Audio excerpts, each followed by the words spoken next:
Hi everyone and welcome back to the Aqua Pod. We're back after a busy summer of events both nationally and internationally with an episode about our sports. I'm joined by our National Aquatic Sports Development Manager Victoria Park. We chat a little bit about her job and her progress over the past 3 years. She takes on the new Aqua Pod quiz and we have a bit of a chat and update about the 5 aquatic sports. Thanks very much for listening and we hope you enjoy the show. Fab. So great to have Victoria Park on the podcast for the first time. How are you doing, Victoria? Yeah, I'm really good. Thanks, Charlie. Been enjoying the weather the past few days. Yeah, it's been not too bad actually, kind of Indian summer, which is good. You have sort of been on the podcast before, and it was the pilot podcast, but it never saw the light of day. So make of that what you will. But I think that was about 18 months ago before we started, obviously. But good to finally have you on in a proper episode, and good to kind of catch up and chat about the aquatic sports. Definitely looking forward to having a chat around about the sports and letting people know what's been going on. Awesome. So I thought a good place to start would be a wee bit of a quiz. Now, this is a kind of new addition to the podcast, and the only person to have done it so far is our national coach, Ian Wright. So you've got big shoes to fill. But so he got three out of 5. Obviously not the same questions, but that's your target for the leaderboard, Victoria. How are you feeling? Are you a bit nervous, or have you scrubbed up on your knowledge? Oh no, I'm feeling a wee bit nervous. I don't have the best memory, if I'm honest, Charlie. So yeah, I should have scrubbed up on some of my knowledge. It depends on the questions, I suppose. Yeah, but okay. Hopefully I can beat Ian though. Hopefully. No, I think you'll be grand. I think you'll be grand. There's definitely a couple in there that you'll be fine. Question number 1. Which aquatic sport has been confirmed as part of the 2027 Commonwealth Youth Games in Malta? Oh, this is a fantastic opportunity. It's water polo. So Correct. Excellent.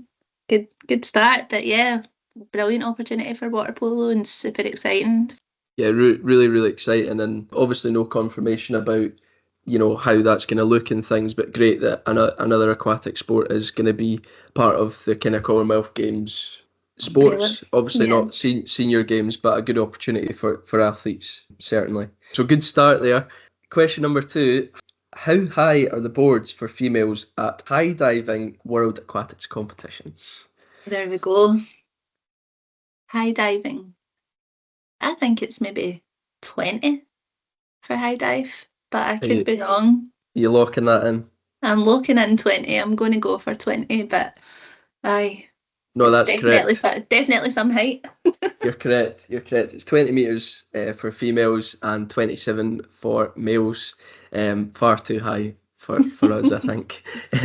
Even like the 3 metres are a wee bit high for me. So question number 3, kind of linked a little bit to diving, is the Royal Commonwealth Pool in Edinburgh has hosted competition for how many Commonwealth Games?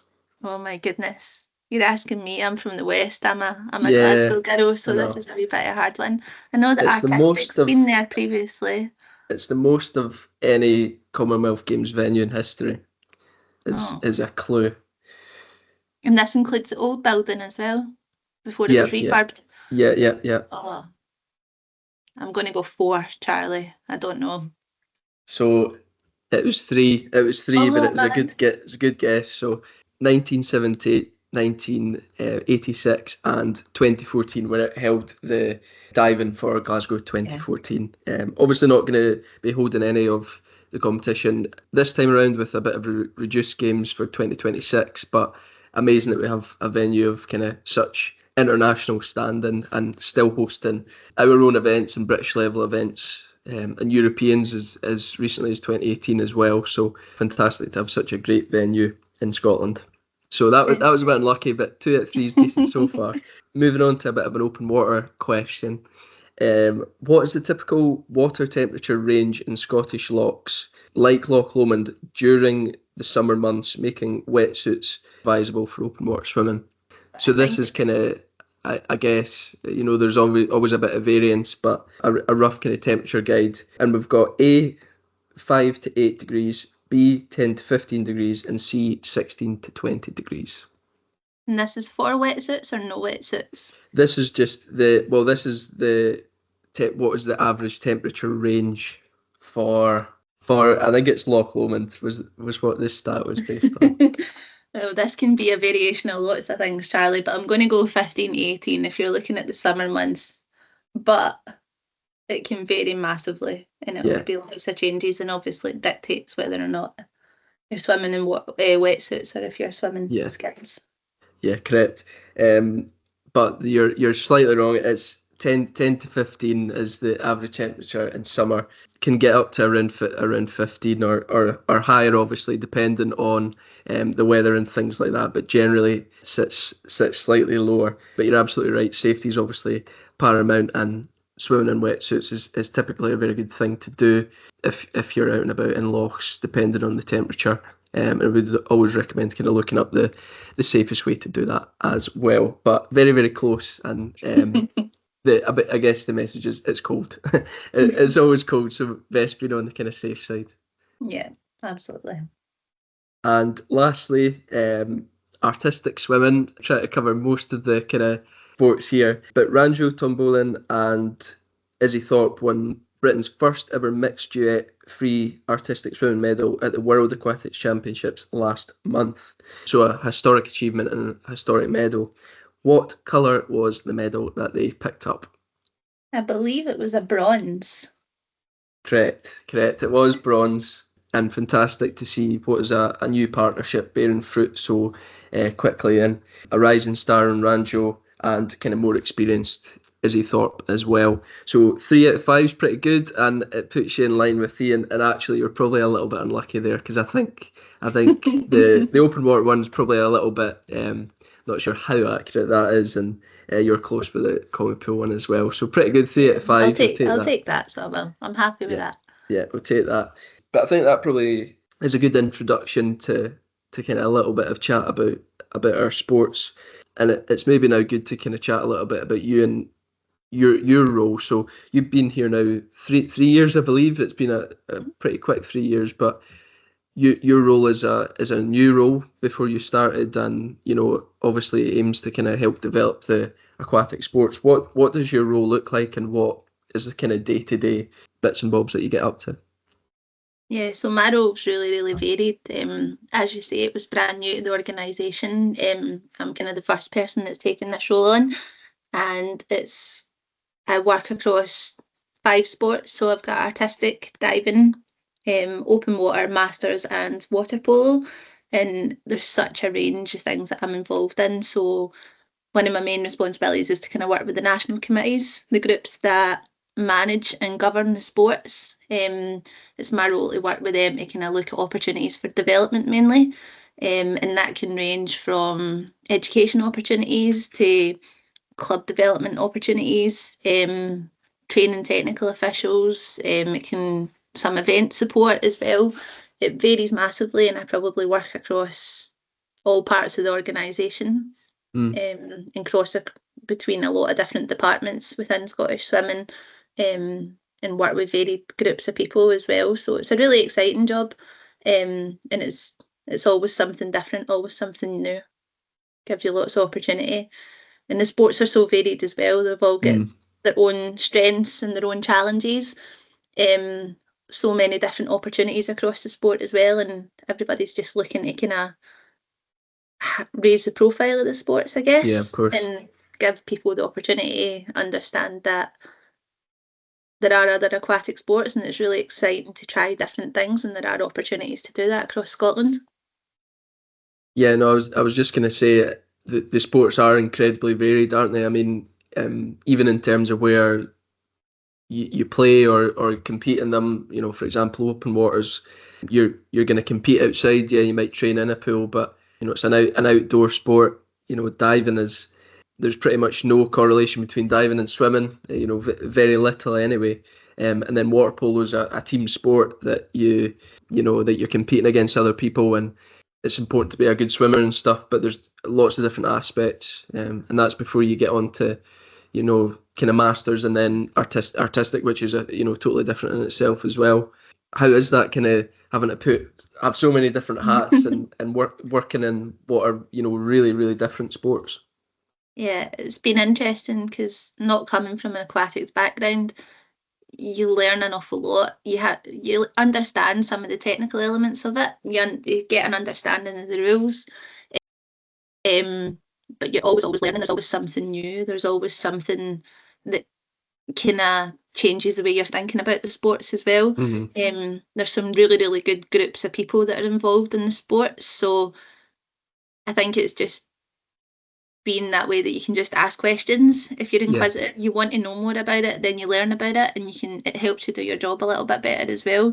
In those relationships with the committees and with the kind of key volunteers that are doing really important roles for the sports, it kind of helps you understand and develop that understanding a lot more so that you can positively contribute. So it can be challenging at times, but even though the sports are so different, there's a lot of things that are quite common as well. A lot of them want to do the same things. They want more people doing the sport. They want to showcase all the really good stuff that they're doing, the good athletes that are involved. So yeah, it can be challenging, but it's really exciting, and it's actually fun having something, lots of different things to do. And there is such a wealth of knowledge as well, isn't there, across those sports, people that have been involved in them, you know, the entire life, you know, whether that's as a volunteer, as a competitor, as a coach, you know, so many different kind of hats that they've worn as well. So it is great to have that expertise and to kind of work together with that volunteer base to try and grow the sport. Yeah, and there's so much passion as well. Like, everybody that's involved loves what they're doing. They're really enthusiastic, really passionate about it. So it's good to work with groups of people like that want to see development and growth of the sports as well. And you mentioned there about challenges. I mean, there's always going to be challenges in sports development. It's just kind of the nature of it, isn't it? And, you know, that's why you're in the job, to try and improve things and try different things and kind of move the sport along. What are some of those challenges like when you are working with, you know, 5 different sports and trying to push them as far along as they can go? I think it's interesting because there's some things that are happening just now that are kind of common no matter where you go in sport. There's a lot of changes and a lot of things that are going on within different kind of environments, industries, opportunities. It's like, if we think about our Save Our Pools campaign, the impact that that's having across the clubs, but it also has a huge impact on the sports as well. They need kind of access to different types of facilities, and it just shows how important it is to kind of raise the profile that swimming pools are for everybody, and it's needed to develop the aquatic sports. So it's a common thing in swimming, but it's also common across the sport. It's a challenge that exists everywhere at the minute. Probably some of the other challenges are just probably recruiting volunteers at the moment is quite challenging. The mindset of people has shifted quite significantly since COVID. There's so many good people involved in the sport, but you always want to get more people, and you always want people to do something and find that opportunity where they can do something that they really enjoy. And I think these are the same things that are happening in all clubs across Scotland. As you say, it's consistent across sports development at the minute, but the sports are really going a long way to try and get more people involved. They're working with the local authorities. They're part of the Save Our Pools campaign. It's just having that consistent community approach across the whole of aquatics is really, really key to getting over these kind of challenges and supporting each other. Yeah, and it's interesting you mentioned facilities, because obviously it's a huge challenge at the moment, like you say, across the whole aquatics community, but it's probably amplified a little bit more throughout the sports, you know, thinking particularly the likes of artistic swimming, diving, water polo, where you are actually pretty limited on where you can train and where you can compete, because you need minimum depth levels and things like that. So it does instantly narrow down where you can train, where you can compete, and geographically that's a challenge as well. So I guess that's always going to be the case with sports that are, or it is the case at the moment with sports that are kind of smaller and have more technical requirements as well. Yeah, absolutely. I think communication is really important, as well as the partnerships with our local authority and our framework partners as well. It's really key in making sure that the sports can continue to grow and thrive and develop. Deep pools is obviously something that's challenging, but it's looking at ways that we can kind of get through that and make sure the sports still have the opportunity that they need. And well, looking forward, we've spoken a little bit about this previously, but when you initially came into post, a big part of your role was kind of putting these development plans together for the sports, and we're coming to the end of that sort of first course of that, and now looking ahead to 2029, I think you said. How is that looking sort of broadly for the sports, and has it been a success? Yeah, so each of the sports undertook a process to create a development plan where they set their own aims and objectives over a 3-year period. And as you say, we're kind of coming to the end of that 3-year period in March next year, so March 26. So the next kind of 6 to 9 months is going to be a period of understanding where the development plans have came from, what kind of objectives and targets they've met, and also kind of looking ahead to the future. There's going to be a big piece of work is going to be done on consultation with each of the communities across different sports. We'll consult with people, understand what the need is and where we want to go in the future, and we'll create further plans to identify objectives for the next 3 to 4 years as well. Creating the development plans is really exciting because you can, even my short 3 years in the post, you can really see a difference from where the sports were at that time to where they are now. Yeah. A lot has been achieved within the past few years. They've worked really, really hard to change things like their governance. The sports have kind of reviewed their governance, understood where things have needed to be adapted and updated, and they've really focused on that, which has meant that the organisation and delivery has been more robust, which is fantastic. There's also been some really good pieces of work working with yourself around about increasing the profile of the sports, and not just around about events, but around about individuals within the sports. When we're looking at our technical officials, our coaches, our athletes, understanding like some of the highlights of what they're doing during their training and during their competition as well. And then this year, the real big focus has been on education. So there's a lot of work on education at the minute, and these are the kind of key building blocks of what's needed to really start developing the sport and grow it and bring more people into them. Yeah, so definitely a kind of exciting time, and it's always a good opportunity to look back as well and see, like you say, what's been achieved, what maybe could be done differently, or things that maybe didn't land the way you thought they were. But it's always a good kind of exercise to do that and see how far the sports have come in such a short period of time. I thought we'd have maybe just a bit of a look through each sport individually and a little bit of a chat about things that have been going on. I think artistic swimming's maybe quite a good place to start. It's a sport that is really in a bit of a transition period, isn't it? Internationally anyway. Over the past kind of 18 months to two years, where there's been sort of huge rule changes in the way that things are done at kind of competition level. And we've seen a real kind of boom in the sport from a UK perspective. Mentioned already kind of international medals, and we saw the first ever Olympic medal as well for artistic swimming, and from a GB perspective. I wonder if you want to maybe just chat a little bit around that, about how the sport's growing and how we can maybe try and capitalise on that from a kind of Scottish perspective as well. Yeah, for sure. So as you say, like there's been some fundamental rule changes that has really changed the sport of artistic swimming over the kind of past 2 years. And the whole point of these changes were to make the sport more accessible and better to kind of watch, better for the spectators, so that when you were watching it, it made it more exciting to understand who was going to maybe get points for certain things. So a wee bit more uncertainty rather than watching it and saying, oh, we can pretty much tell straight away who's going to get gold or whatever. So these new changes are kind of make it more spectator friendly and more exciting. So the fact that we've had people on the world stage at GB level and getting those medals has been fantastic. We've got some really good role models now that we can start looking to.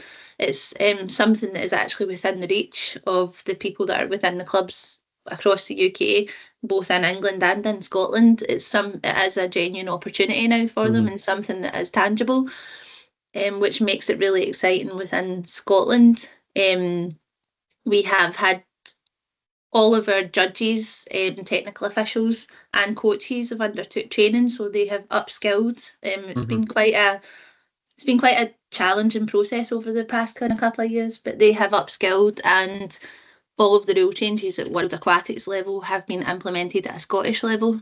And it does make the competitions a little bit more exciting, which is good. And it also gives the athletes and the coaches something different to work towards. I think the most challenging people that's affected has been the judges, because they have had to change so many things and look for new things. But the fact that we're doing it within Scotland and we're linking up with Swim England as well and across the home nations, we're really kind of having that collaborative approach, which is definitely strengthening the opportunities of what we can do within Scotland. The clubs are they are going from strength to strength. The confidence of the coaches and what they can deliver is really exciting. And I think going forward, we've got some really exciting plans that will hopefully enable us to kind of step up again in terms of athlete performance as well, so that we can start edging that a little step closer to opportunities kind of at a GB and then a wider level than that, or a higher level than that. Yeah, of course, and that kind of partnership working is great, and it strengthens the bonds, and then it makes it more likely that people can make that step up, to teams and things like that. And it would be great to see some of our Scottish athletes on those teams, and hopefully, seeing that success at an international level does inspire people and pushes them to want to represent Scotland and want to represent GB as well.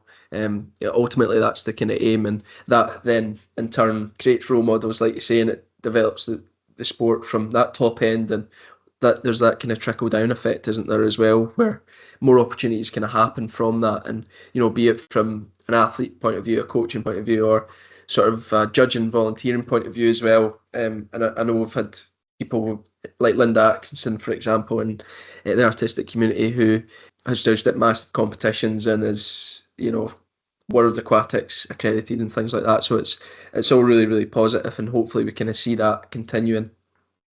Absolutely, and someone like Linda has been fantastic, because all that experience and knowledge that she gains from being at these World Aquatics competition, and the links that we have with our Swim England counterparts as well, has really helped us kind of integrate all these new rules and upskill and offer kind of CPD sessions and shadowing opportunities. So that's been really good, having someone like Linda for our technical officials. On the coaching side, we've also, at the minute, we've just put out our invitation to tender for brand new SSCQ qualification for coaching artistic swimming. And this will kind of be the industry standard in Scotland for coaching artistic swimming, and it's a really exciting opportunity. So we're hoping that we can find the right person or group of people that can work with us to create this new qualification that we can then, it's going to help develop the kind of future generation of coaches and athletes across Scotland. So it's a really positive step forward for artistic swimming, and it's a really exciting time. And do we know kind of how that's going to look like, or is it just sort of depending on, I guess, who takes up the invitation and who's interested in being part of the project? Yeah, I think there are obviously, it's going to be on the SQA framework and it's going to sit at a certain level. So there are things that it will have to kind of capture, but we're definitely open to that creative spark and opportunity to work with someone that has ideas of how to actually deliver the technical elements of the sport. As the sport is changing quite significantly, I don't think we can kind of pigeonhole it into this is what we want to do. We want the people within the artistic community to tell us this is what we think is needed from the qualification, and then we'll work with them to make sure we kind of meet the objectives that it has to be for it to be a formal qualification. But it's definitely an exciting opportunity, and as I say, we're willing to collaborate with people within the UK and even further afield, people internationally. We've got some really good connections, so we're hoping that it's going to be a positive thing. And the other sport that we've gone out to tender for as well is water polo for the SSCQ. So again, I guess it's similar kind of thinking that hopefully there's some interest there, and be it UK level, be it maybe even further afield, that they'll be able to come in and kind of give some really good ideas and you know, start to shape this kind of coaching qualification. Absolutely, it's going to make a huge difference for water polo as well. It's my understanding the qualification has been in place. The old level 1 and level 2 have been in place for quite a number of years. So the opportunity to review and amalgamate them so that we have this overall SSCQ is going to be fantastic again for both the coaches and the athletes, and it's going to improve the standard of coaching. It's going to offer different opportunities for those that undertake the course going forward as well. So it's just shaping that content and how we can deliver it in the best way for the water polo community. That's kind of what we're looking for.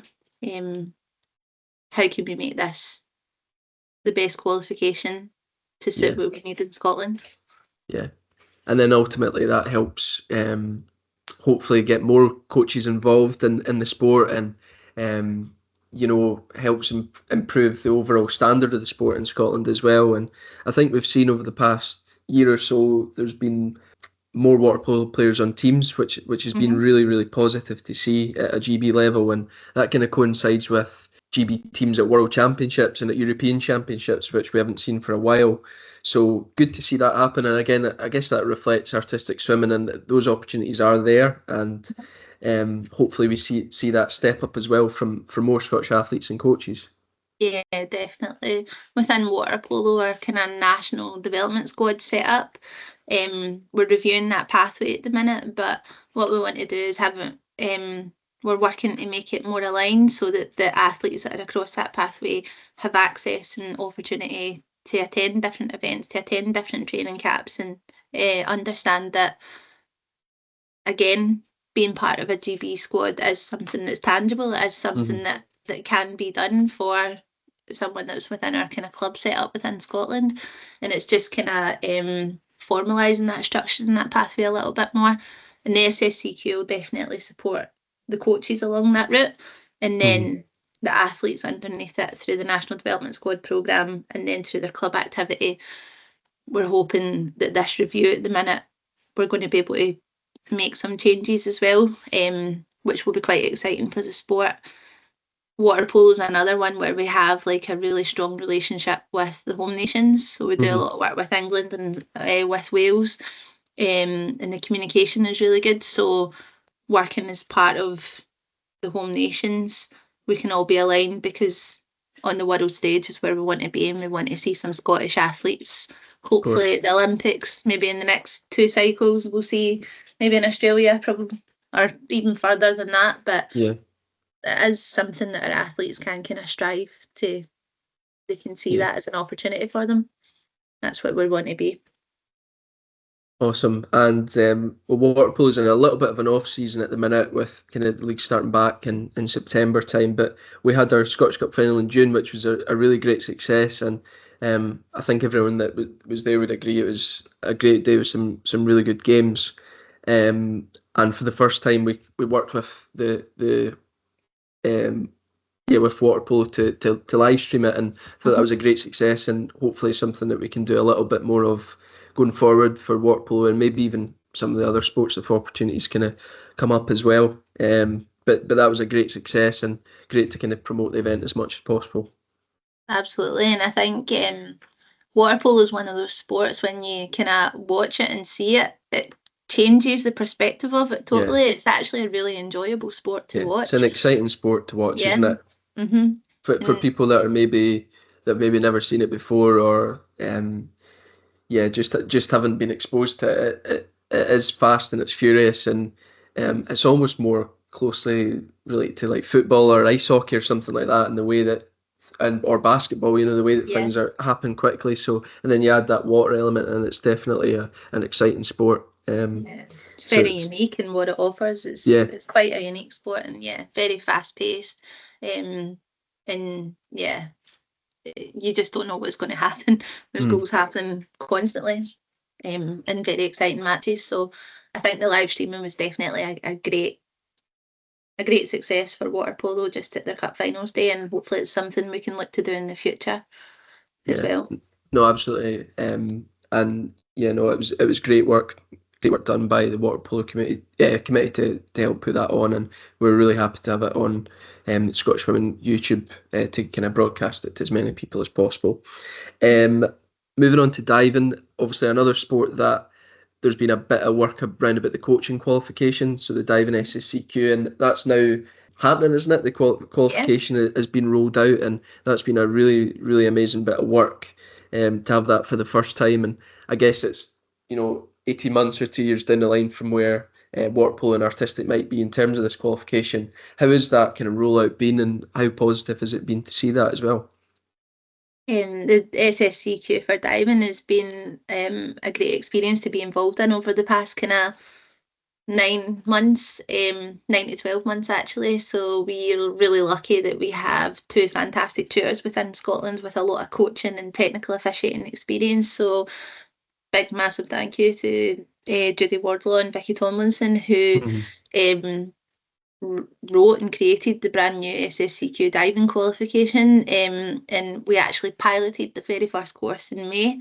So the first cohort of the new course started in May over quite a few weekends, and the actual face-to-face delivery is now finished, and we're just waiting on the candidates to kind of complete the things that they need to do to get signed off. But it's a fantastic experience to be involved in that, and it's really nice to see that actually the impact already that the new qualification has had, and the experience that the candidates had on the course was very, very positive.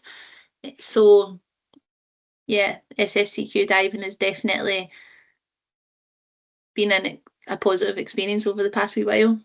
Yeah. And diving is another sport that's in a little bit of transition, probably from a Scottish perspective, in that unfortunately it's not going to be in the Commonwealth Games, which is disappointing, and we've kind of touched on that in the podcast before.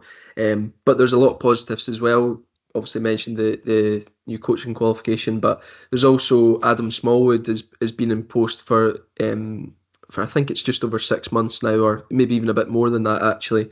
Adam being obviously an Olympic coach and has coached athletes at the highest level there is in diving, and he's looking to kind of develop the sport in Edinburgh, and then hopefully from a kind of Scottish perspective as well. That's been great to see, hasn't it? And hopefully again that helps push the sport forward as much as possible. Yeah, absolutely. Adam's already had quite an impact on the pathway that we have at the minute. There's definitely plans and ideas of how to change things going forward, but having someone like him in that key position is really exciting for other coaches within the diving community. Gives them that opportunity to develop and learn from each other, but it's also exciting for the athletes as well to have a coach of that calibre to be involved in the programmes. So having Adam's been fantastic for in the short period that he's been here, of course. And it's exciting to see what's going to come in the future. Mm-hmm.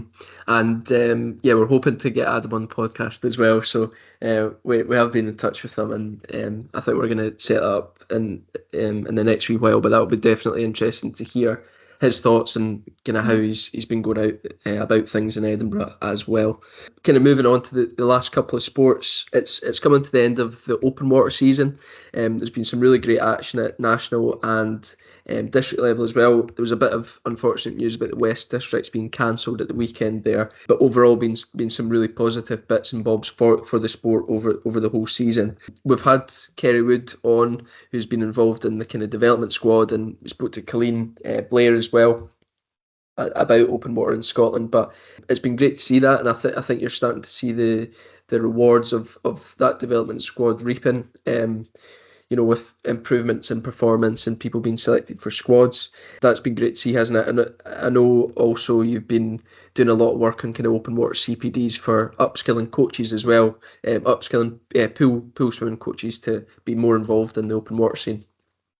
Yeah, definitely. So the open water development squad, the plans to kind of initiate that was part of the development plan objectives that we kind of discussed earlier. So establishing an open water squad with an open water coach was something that was part of the development plan, and it's great to see that we've actually managed to make that happen. So we had the development squad last year who were training, and they attended Best Fest, and then we've had the development squad this year again who've been training together, and some of them attended Best Fest, which has been great. But as you say, domestically we've really seen the kind of impact from the races that we've had in Scotland, whether it be at nationals or whether it be at district. Open water is a fantastic sport, again very, very different to what goes on in the pool environment, even though the skills are very transferable. A lot of people say swimming is swimming, it doesn't matter where you're doing it, but understanding obviously the different requirements that are needed in open water, it is open to all. Anybody that can swim could do open water as well, and that's kind of it's looking at those two aspects. We want to make sure that the opportunity to compete in open water is there for all swimmers, but then we also want to look at that kind of pathway and opportunity for the athletes that do want to take it a wee bit more serious as well. So the open water CPD has been really something that we've initiated so that we can start including the kind of skills of open water within pool training environments as well, so that within it can start be added to club programs, and coaches can look at how they can integrate it into sessions and how to plan it across the year of when it's best to do it. Obviously there's also a lot of correlation between distance swimming and open water swimming, so it's just making sure that we can kind of align all of those different aspects so that when people come to their open water competition day or event, that they're ready, they've got all the tools that they need, they've got a coach that's prepared, they've got an athlete that's ready. And yeah, it has been good. It was a shame about last weekend, and it was just something for the West, it's just something that was out with anybody's control. We've got North coming up in a couple of weeks, which will kind of finish off the open water season.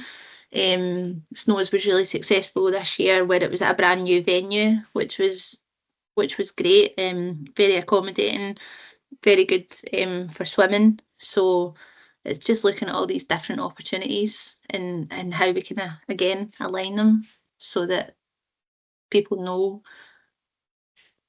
where they're happening and different access. Yeah, of course.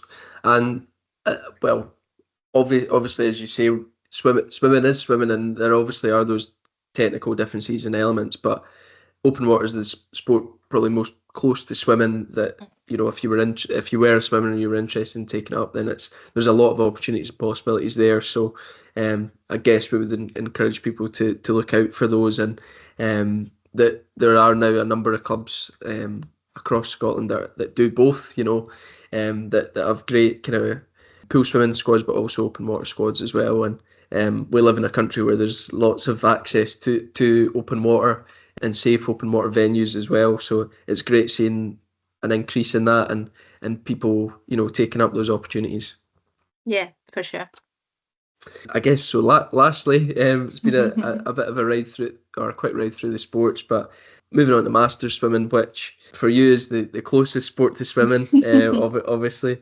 But we should give a bit of a shout out to the swimmers currently at the World Masters Championships, and there's been a number of medalists so far. I won't go through them just now, because we'll hopefully cover that on a kind of later podcast and across our social media as well. But fantastic to see Scottish clubs represented at the highest stage of Masters swimming, and both in open water Masters and in the pool Masters as well, which has been fantastic. Again, there's been lots of work done in this area to give more opportunities to people, and I know this year there was a Masters training day, I think I'm right in saying, and that seemed to be a really good success and a kind of different thing for Masters swimmers to sink their teeth into as well. Yeah, the training day was a great success. So that happened in May at Stirling at the NSA, and it was just an opportunity for Masters to come together and get access to some coach sessions. So we done some classroom sessions, and then we done a gym-based session, and then we done a session in the pool. And it was just an opportunity for people within the Masters community to come together and kind of just get a little bit of a different aspect of coaching, to try and help them in whatever way they wanted to pursue their Masters, either at events or just as training or just for fun. It was kind of open for all. So that was really successful, and hopefully something we'll be able to do again in the future. Also, it's been great that there's been, over the past 2 years, we've seen an increase in Masters events as well, whether it be club run events, events that are happening within districts, or even the national events as well, where they introduced the event that takes place in Aberdeen in March. Yeah. So it's been great that we're getting all these different opportunities for Masters to compete at whatever level they want to, from club up to national level, and it's fantastic that some of these athletes have then gone over to the World Masters, as you're saying. And we're seeing some really good performances, and I think one of the main aims of the committee was to try and bring those groups together as well, so that they had a sense of identity and were representing Scotland when they were away. That was a really key part of some of the athletes that were going, that identity. They are all together, encouraging each other. It's been really good to see, so it's been exciting. Yeah, no, definitely, and we've obviously had a Masters episode already, so I'd recommend people go and listen to that. But we had Eddie Raick and Janet McLean on, which was really, really good, and they kind of talked about how many different opportunities there are, whether it's, you want to race at World Masters, or you simply just want to train a couple of times a week, or maybe you fancy racing at the the Masters long course meet or the short course meet. So lots of opportunities, and over the next couple of months we've got our Masters short course competition, which is the 6th and 7th of September, and then we've got the short course 1500s meet, which is in November, I believe. So lots of opportunities there as well.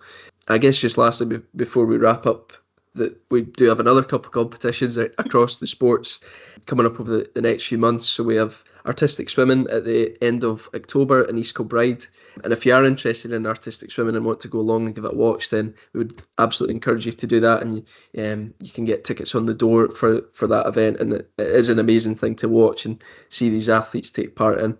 And then we also have the Scottish National Diving Championships, which is now going to take place in February, a bit of a change in the calendar, and that will be in Edinburgh. So lots of opportunities there for not only our athletes to compete, but for people to go along and watch as well.